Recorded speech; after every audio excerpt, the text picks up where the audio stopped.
Thursday afternoon, about 5:30. I just thought I'd do a quick little rundown of my setup that I've got, what I pack, and how I sort of pull it all together. So like I said, it's Thursday. My weekends normally start about Thursday. Well, the preparation starts on Thursday, so I do the shopping, get everything sorted, the rig packed up and everything ready to go, so I can hit the road straight away as soon as I finish work on Friday.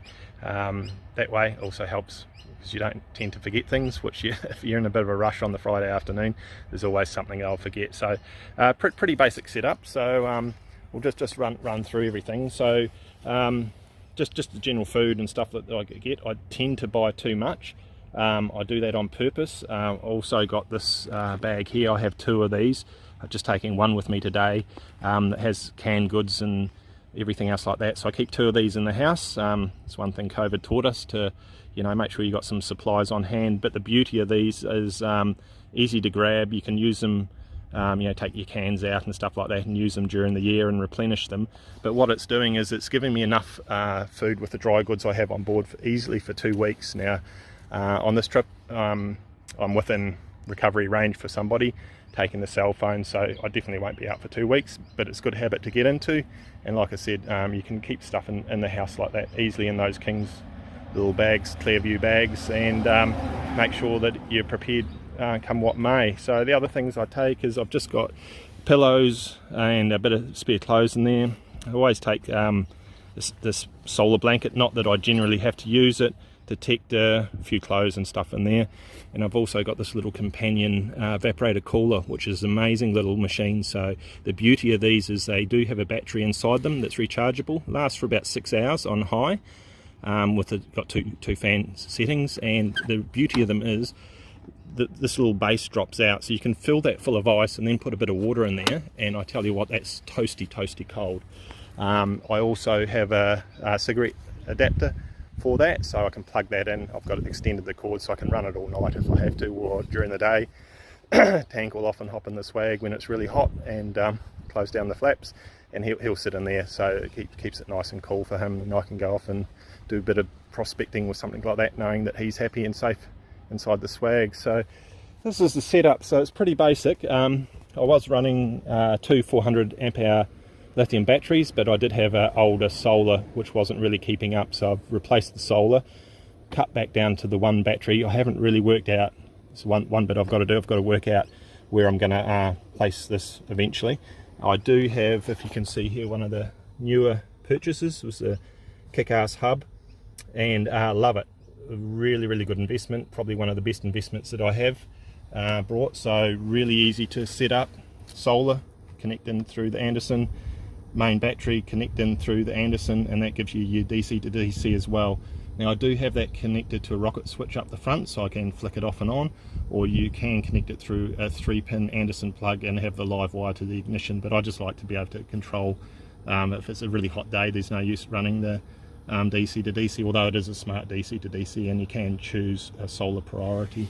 Got the shore power, as it were, the 240, so yeah, recharge batteries and everything like that from there. And also just running the King's 1500 watt inverter. Now with the two batteries that I had in the 400 amps, I could actually run the vacuum cleaner, household vacuum cleaner through that. So don't be afraid of the King stuff. Some of it's good, some of it's a bit hit and miss, but for a majority, for the price you pay, it's pretty good. So I've got a King swag on the roof there that lives on the roof. I go through probably one of those large bags, canvas bags, probably every year and a half. They do perish, obviously, being left in the sun and the elements and that, but other than that, I can't really fault it. Around the back here, we just have a Brass Monkey fridge. Again, another cheaper option that I went through for, just thought I'd give it a go. It arrived, delivered $690 or something, 80 litres, can't fault it again.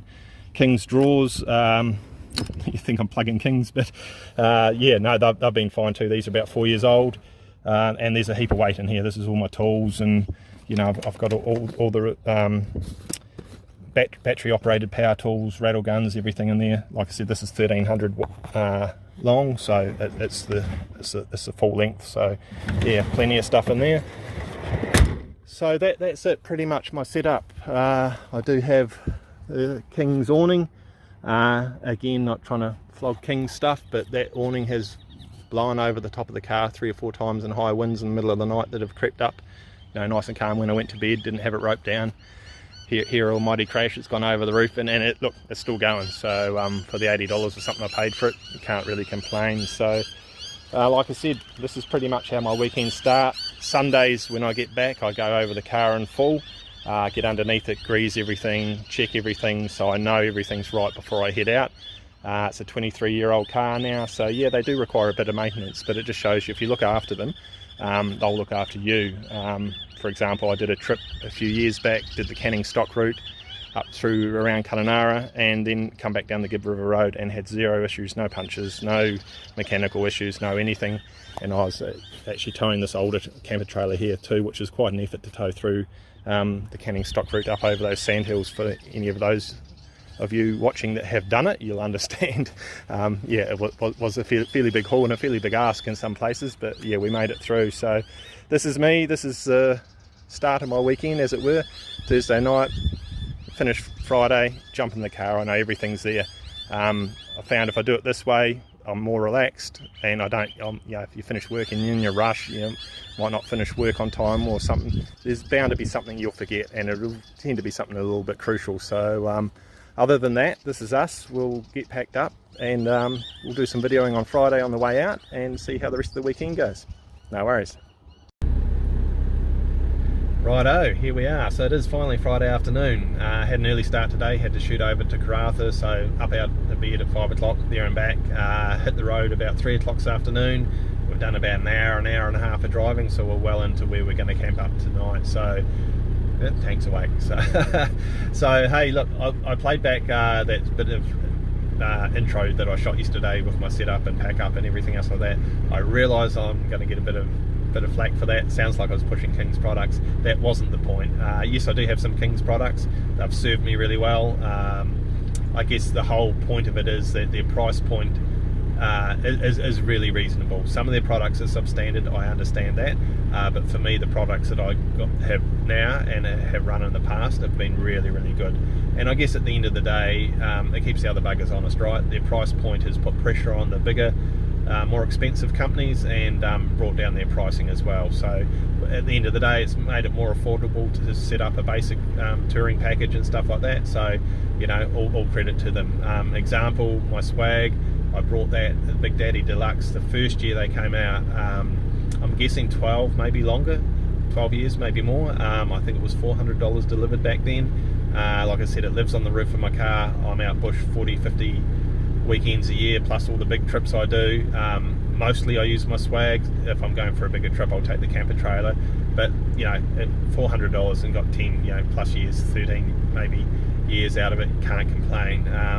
And at the end of the day, that's what it's all about, right? If you can get a basic, simple setup for touring that suits you and works for you, it allows you to get out and enjoy it. So yeah, wasn't flogging King's products, wasn't pushing their products, but at the end of the day, what I have got and what I have used of their products, I really enjoy. So yeah, just get out there. Don't be afraid to you know, try a few different products. For example, the Brass Monkey fridge again, you know, $600-700 delivered, 2 years old, hasn't failed me at all. Running Waco, was it Ridge Rider or Rough Ridge, I think it was, and a few other brands along the way. I've still got 4 or 5 fridges of different sizes and dimensions sitting at home, but this is one I've got in my vehicle at the moment, and it works really well. So look, we're going to keep on trucking on. I'll do a little bit of filming along the way, and then we'll pull into camp, and if I remember, I'll do a little bit of a cook up tonight and video that as well, and we'll see how we go. No worries.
so we just pulled into camp, got set up, and now we'll see what we've got for dinner.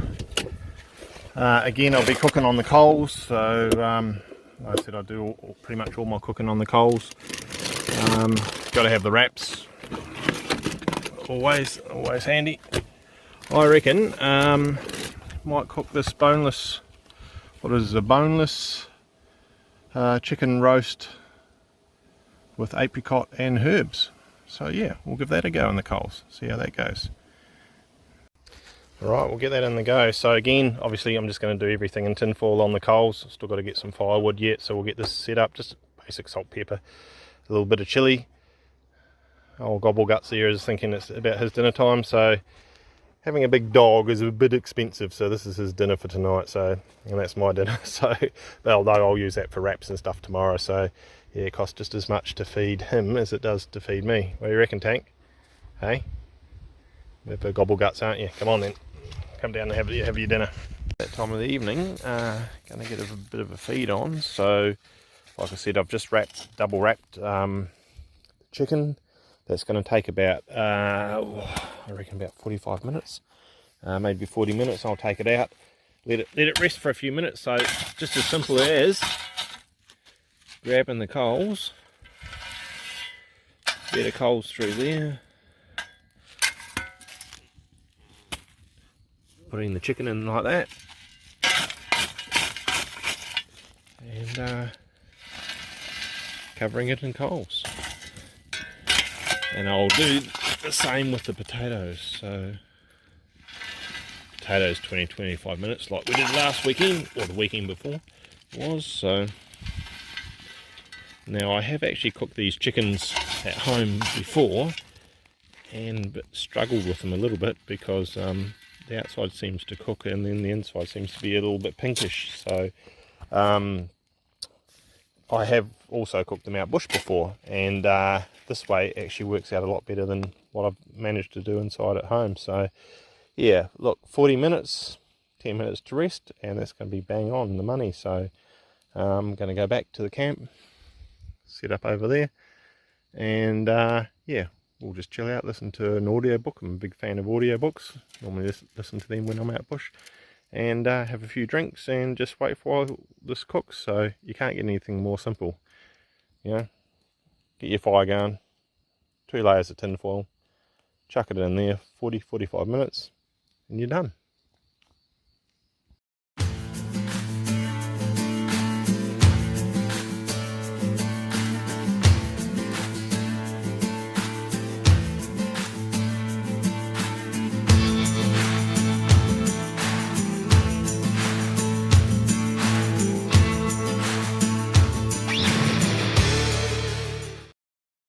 So here we are, Saturday morning. Been up since about 4:30, thanks to old bugger lugs there. So worse than camping with a kid sometimes, I swear.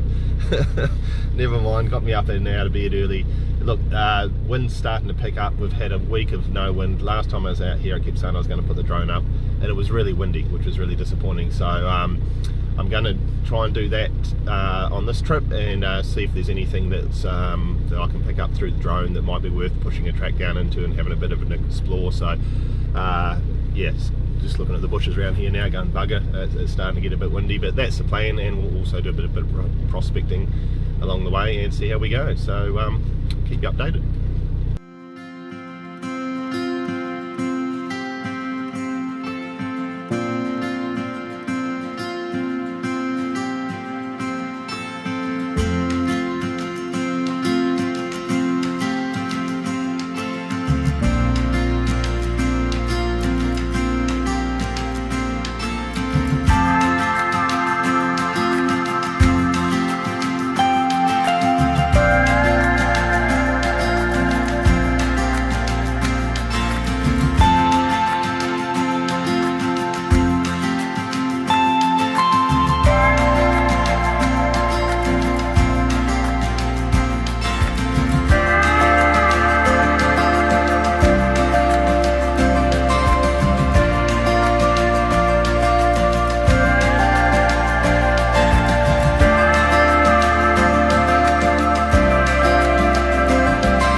So got the drone back, just packed it up, bit touch and go, had wind warnings flashing up on the drone the whole flight back, and it was a fairly long flight. It was out to 5.8 kilometers, so yeah, it was a little bit touch and go, but got it back, and that's the main thing. Look, found some really interesting looking country, a few water holes and stuff like that, so that's going to be our plan. We're going to pop down there and check out what's there on the ground. So having the drone's amazing, it really changes the way that I explore the country really. Previously to that, I pretty much just headed off and hope that there'll be something at the end, and this way I actually know what's there before I get there. Yeah, that wind's really starting to gust. So look, that's going to be our plan for today. It's 5.8 kilometers in the air in a straight line. Doesn't sound very much, but when you're on the ground, that's going to take me easily to probably, I'd say 12 o'clock, 2 o'clock to push the track down in there. Where I'm going, there are no tracks. I can guarantee no one's been there. Maybe Jimmy Jangles and his horse was through there 50 years ago chasing cattle or something like that, but I can guarantee no four-wheel drive's been down through there. So that's our plan, and we'll see how we go. I'll keep you updated, obviously. Anything interesting along the way, I'll video or photograph, and we'll go from there. Bugger, so we're about 20 minutes in and come to our first major obstacle. Got us a bit snookered in here. This is solid wall of scrub, goes for about 150 metres. We're in a pretty tight gorge, so there's no getting out, driving around it or anything like that. There is a wee bit of a laneway through here, so I'll get the reset saw out, spend the next half an hour clearing a proper path through here and do everything properly, so that, you know, minimise the risk of, or minimise the chances of doing any damage to the vehicle. Fully aware that I am out here by myself and I'm taking risks by doing what I'm doing. Yes, I've got a sat phone, and yes, I've got GPS and all those sorts of things, but food, water, everything that I need. But conscious of the fact that I don't want to put myself in a situation where I do have to be recovered. Obviously then you're putting other people at risk. So look, always get out, walk everything, clear everything, jump in the car, carry on, and just keep going like that, sort of leapfrogging through like that. So it takes a lot longer than just blazing through, crashing over obstacles and stuff like that, but I've got to do it in the safest manner that I can. And look, and once you've done it properly, the track's there and it's opened up for the next time. You know you can go through. You're not going to do tyres or anything else like that if everything's been cleared away properly. So hopefully the effort will be rewarded with a magical water hole at the end of it. But that's yet to come. So I'll carry on, get this done as the sun's starting to crank up, and see where we end up this afternoon.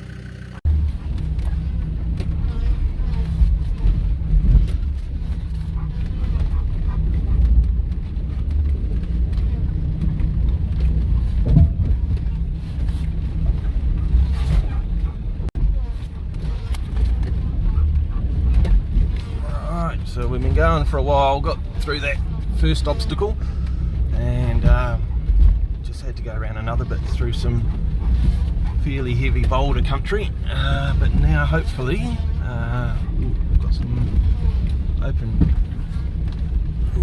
riverbed in front of us. It's going to make for a bit of easier going. Yet to be seen though, right? So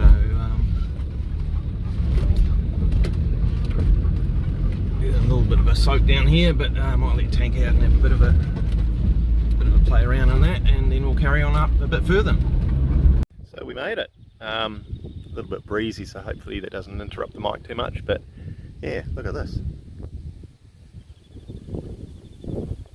So that's about as good as it gets, or what. So we'll pull up here, might cook up some snags, make a wrap. What is it, it's 2 o'clock, so we'll look to truck back after that. So yeah, it's been a big push, but this is an amazing little spot. So yeah, water's beautiful, and it is deep down under the left hand bank here as well. It's really deep. So no, I think this is us. This is another good little water hole, for especially after the wet season and stuff like this. This will go all the way up through into that big rock gorge up there, and around the corner a bit further. So no, happy days. We'll have something to eat and then head back.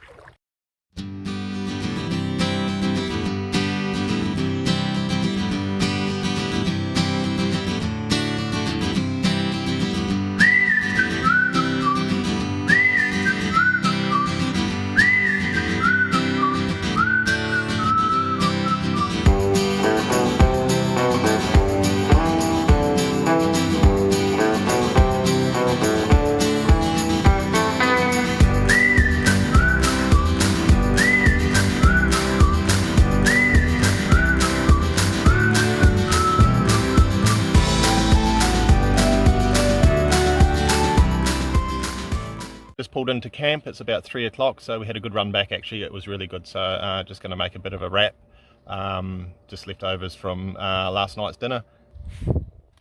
Where are we? There we go. So how good does that look? Yeah, wraps are the go-to, aren't they? For a quick lunch or whatever you're doing, pull up on the side of the road in a hurry. Yeah, no, they are good. So look, it's a good day. Yeah, pleasantly surprised. Actually found another 4 or 5 smaller water holes along the way, which will be really good after the wet season. It's going to be a good bit of country to explore. So not a lot of water left now at the moment. Bigger places like Karajini and stuff like that still got a bit of water in them, but yeah, we're getting to pretty much as dry as it's going to get this year. So to find standing water still out here and to push into places that I'm pretty sure no one's been before, that's all part of it. That's what we like, and to get back safely as well. So look, going to sit down and enjoy lunch, and we'll see what the evening brings. We'll probably go for a bit of a swim and a bit of a muck around later this afternoon, and yeah, just relax. So beats any day sitting at home, doesn't it? So yeah. So the afternoon's been trucking along quite nicely. Just been sitting here underneath the awning, listening to some tunes and having a few quiet beers and stuff like that. Just about to grab another drink, and I just thought, you know what, I'll show you how my mate Mr. Tank lives life and travels. So this is his travelling arrangement. We've got the doona here folded in half and a swab mattress there folded in half, which makes it nice and comfy for him. So he doesn't sleep in there at night. He sleeps in the swag with me. Would be a great space to turn into a sleeping sort of setup for myself. However, he is 65, maybe 70 kgs now. He's put on a bit of weight, as we all have as we get a bit older, haven't you, mate? But yeah, I just thought I'd show you this. This is the companion mini evaporator cooler that I showed you before when I was packing up. So we've got a bit of ice in there and a bit of water in there, so that's pumping out 20, maybe 22 degrees. Well, I'm sitting out there in 34 degrees, so he's doing all right. Got it plugged in through the kick-ass hub there, drawing off the main lithium battery, so it's not running off the internal battery at all. The internal battery will last 6 to 8 hours, depending on how old the unit is, I suppose. Yeah, I have also run them off the main crank battery before for up to like 7-8 hours overnight, and had zero issues starting the car the next morning. So the power consumption or draw is pretty minimal, and just a really good unit. So especially if you're traveling with animals and stuff like that, they don't tend to be able to modulate their body temperature as well as we can. You know, dogs can easily overheat and stuff like that, so I'm always conscious of that. For myself, overheating process, I'm starting to get a nice pink glow on me. But joys of being a white guy. I'm going to jump in there a couple of more times and go for a swim and see if I can't improve on this tan that I'm developing. And then we've got a bit of a special one tonight. I'm going to cook on what's known as a Swedish candle, sometimes referred to as a Norwegian candle. I'll tell you the history of them, the known history of them, and look, there's a few guys doing cooking things and stuff on YouTube on them and stuff like that. But yeah, it's just for those who haven't seen it, it's just a really good idea and something you might want to try. It's a bit of fun. We're going to go back and have one more cold one, I think, and then we'll start looking for some firewood and stuff and get that sorted, and then we'll be into it. So hopefully I can find the right bit of firewood, because that is crucial in this cooking process, and we'll go from there. Time of the evening, looking for a piece of wood that's going to be suitable for our Swedish candle. I'll give you a little bit more of the history on that once I've chopped it up and got it in place. We're a little bit lucky here in Australia. Obviously, any of our felled wood or dead wood, normally the core of it's been eaten out by termites or ants and stuff like that. So back in the day in Sweden, obviously their wood's a lot denser. They would have had to use the old hand bit and brace and drill out the core of it. So we're a little bit fortunate here. So I'm going to get into it. I'll show you the process and show you what's involved, and we'll go from there. Right, so I'm just making 2 saw cuts through here, just with a little recip saw. This is only like a $90 recip saw. I think the batteries is $40 or something like that. So I've got 2 4 amp hour batteries. That seems to do me, one will do me to get through all the wood that I need to get in the evening sort of thing. A bigger job like this, I'm going to end up going through 2 batteries. But yeah, just thought I'd stop and show you where we're at with this sort of thing. So yeah, about, what's that, about 15 inches from there to there, and hopefully it is hollow in the middle, and we'll be able to get our Swedish candle up and running. once I get through this bit, but just let the saw cool down a little bit because it is working pretty hard. So it's the second one of these I've had. They don't tend to like overheating like any power tool sort of thing. So yeah, just stop, give it a bit of a breather for a few minutes, and I'll get through the second cut. Just thought I'd pop back over to camp, let that saw cool down a little bit. It is only a recip saw, it's not a chainsaw. I made the mistake before of chewing through some heavy wood, saw getting hot and then burning out, so I didn't really want to do that. I'll look after it and come back and get tonight's dinner out, which is this beautiful tomahawk steak, so just over 2 inches thick. Always try and get ones with a fair bit of fat content in them. Obviously the cooking process is going to take a lot longer due to the thickness of the meat, so you don't want it to dry out. All I'm going to do is let it get to room temperature, ambient temperature as it was. Salt and pepper both sides, leave it to rest for about half an hour. Sear both sides, get a bit of caramelization on there on a hot pan, and then I'm just going to smear it in garlic and butter, wrap it in tin foil and cook it slowly over a period of about 40 minutes, turning it once or twice. We won't get into the whole debate over how many times you have to turn steak. And we're going to do this on the Swedish candle. So once we get through that piece of wood, I'll show you that process, and hopefully it's a good one. So we've got a few other bits and pieces to go with it, but you know, when you're eating a slab of meat that size, you really don't need a lot else to go with it. So I'll get into it and carry on chopping through that piece of wood and see how we go. It's that time of night. Just had a beautiful sunset, which is half the reason we get out bush, isn't it? So we can enjoy nature at its best. Time to get the Swedish candle going. I'll show you how to set it up, and then I'll cook on it and I'll show you the end result. But I'll just flick the camera around and show you how we set it up. So for me tonight, I'm just going to stand it upright and put it on a couple of rocks here, and just sort of dug around a bit of the the sand around there so that it can get airflow. So traditionally, we weren't as lucky as us to have these hungry little ants that we have here in Australia. Like I said, they would have drilled that out with a bit and brace.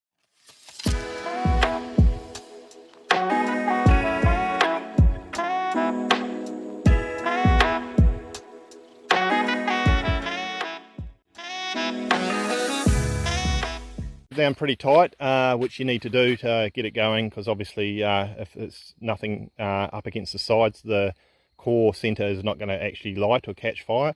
So yeah, pack it down, have some medium sized wood and stuff like that. The bigger the hole in the center, the more you need to pack in. If it's only just, you know, say 2 inches across, 3 inches across, once it's going, it'll chug along there quite happily by itself. So look, we'll get this going.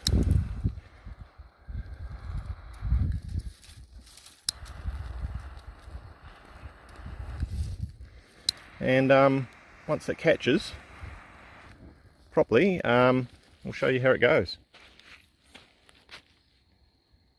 So it's going to smoke a little bit because obviously the gum leaves that I put in there to get it going. So that and Spinifex, your best fire starters ever, aren't they? So look, I'll just jump around this other side here and give it a bit of a helping hand.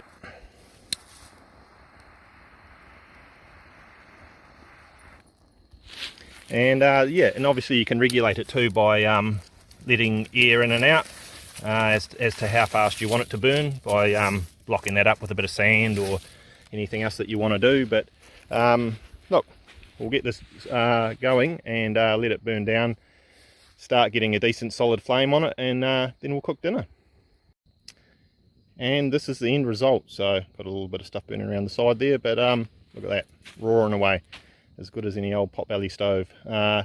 So the process being, obviously you can regulate how much flame, the height of the flame, the intensity of the flame, by how much airflow you have. When it comes to cooking, same thing again, just put a couple of stones around the outside so you're not sealing off the oxygen flow, and then stick your pan on that. So I've got 3 flat rocks that I've got just over here, and going to put that on. In a couple of minutes I'll let this roar away for a little bit, so it does sort of burn quite fiercely at the start, and then I'm going to reduce the heat, but obviously I want that fire to catch really well inside there and have a consistent temperature throughout the cooking process.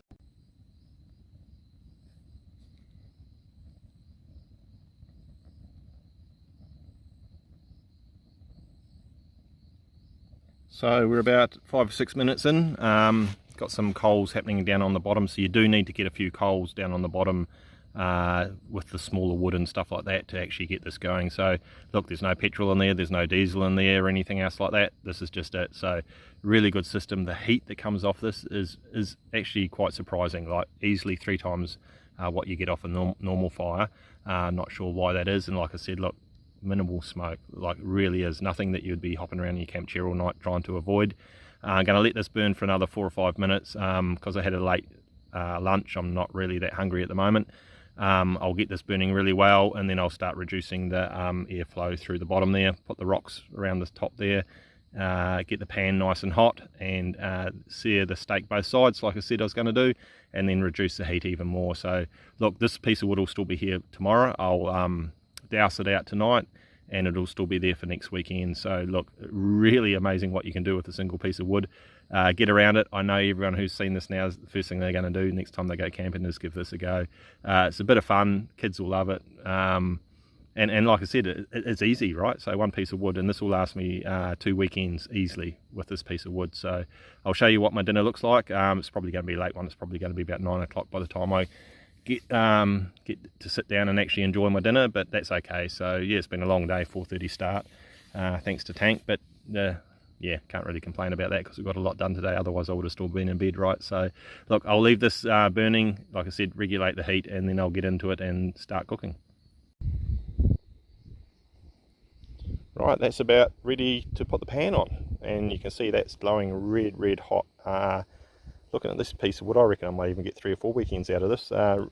It's a fairly decent piece of wood. Normally I only use bits that are about 6 inches across. So one thing I did forget to mention, when you've got these bigger pieces of wood with a bigger core in them, you will need a few little sample sizes pieces of wood like this. What's that, about 6 inches across, just a little piece of wood. Every time you chuck one of them down, the flame will reach about 2 foot, and it'll keep burning for about 15-20 minutes, believe it or not. So with the bigger pieces of wood, yes, you will need a few little pieces like this if you want a campfire rather than a cooking fire. So nothing major, just a few sticks that you chuck down there every sort of hour, every half hour and stuff like that, and that'll see you right through the night. And look, I'm probably only going to use 2 pieces of wood here, and that'll be me through till 10-11 o'clock tonight. So with this other piece here, like I said, I'm probably going to get 3 weekends use out of this, I would reckon. And yeah, we're going to cook dinner on it too, so we'll get that going.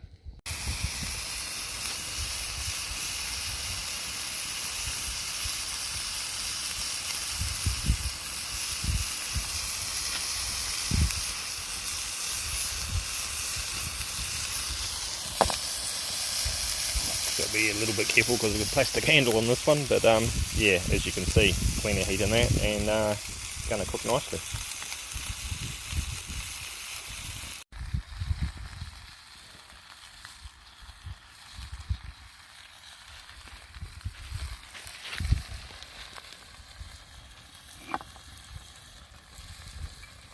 So we're about halfway through this cooking process.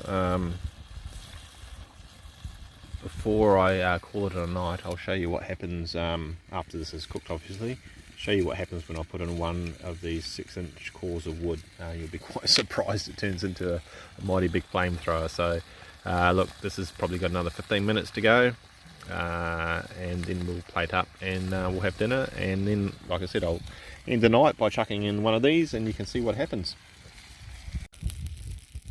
So that's just about a wrap. Dinner is done, and I'm feeling a bit bloated, but just wanted to take the time to say thank you for everyone who's signed in, and thank you for all the positive comments. So this is about the 4th video I've done. Look, I'm just shooting this off my Samsung S10, so not even a modern phone, and by today's standards, probably shooting in 1080p or about there. Not even downloading the drone stuff in 4K, that's about 1080 as well. So look, I'll rectify that as we move forward, but just a big thank you for everyone who's signed in, everyone who's taken the time to watch these videos, and all the positive comments and feedback as well. So as I promised, I'll chuck in one more sort of 6-inch cord of wood and get the flamethrower going, and sit around it, enjoy the night, enjoy the tunes, and have a few drinks, and then we'll call it a night. But yeah, just a big thank you to everyone, and thank you for all the positive feedback and comments. So this is living for the weekends. This is what I do. This is what I've been doing for a long time, and happy to share it with people, and like I said, really happy for the feedback and everything else like that. So a big thank you and a big shout out to everyone who's tuned in.